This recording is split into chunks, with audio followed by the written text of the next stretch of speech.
tushadi. Er-xotin. Bu ko'proq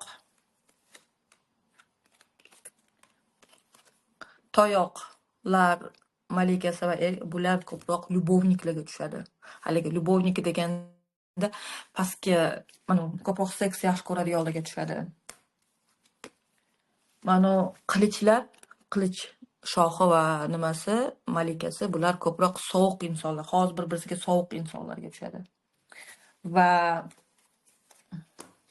malika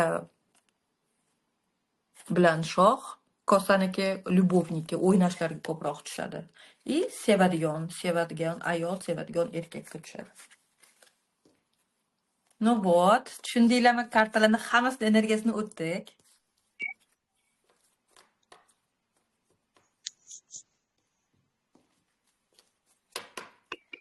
Endi sizlarga konspekt qilib chiqsanglar shularni hammasini biz bir-birisiga bog'lash o'rganamiz. Raskladlarni turlarini o'rganamiz. Bugungi darsimiz shu. Sizlarga konspekt qilish qoladi. Qachon qilib bo'lsanglar, mana masalan erta, endi уже davomi bir-birisiga bog'lab o'qiymiz. Ustoz, men deyarli yozdim, chunki so'zdan yozyapman-da, parallel.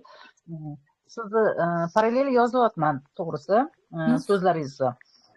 Yozib tayyorlab bo'ldim. Ertaga kartam keladi. Shunda deyarli hozir ancha tushuncha bor-a? ancha. Mazza tushunganingizda hayotni Yaxshi mazza. haligi hayot buni ichidaligini tushundingizmi?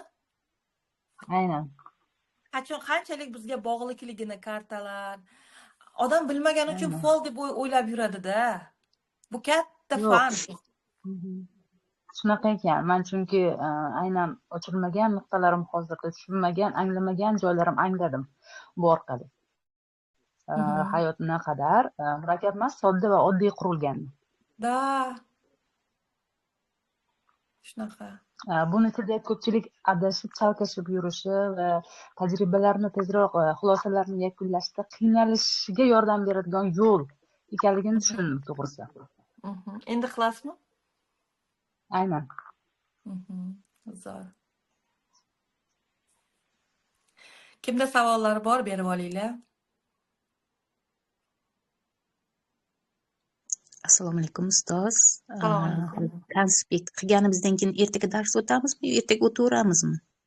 O'tiramiz. Prosta nima, qilib olinglar-da. Qancha tezroq qilsangiz, shuncha tushunish oson bo'ladi-da sizlarga.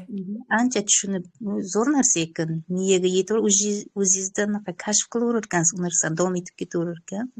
Nima demoqchi? Ko'z oldingizga kelaverar ekanda shu narsalar. Rahmat ustoz, ancha yengil bo'ldim lekin. Sog' bo'ling. Hayotda doim nimadirga o'qisangiz sizni yengilliklarga olib chiqadi-da. Ustoz, illyuziyani tushuntirib bering. Illyuziya yo'q narsani bor deb o'ylash. Keyin qarang ustoz, chuqur fanlar deganda nimalar nazarda tutiladi? Chuqur fanlar deganda nimalar nazarda tutiladi?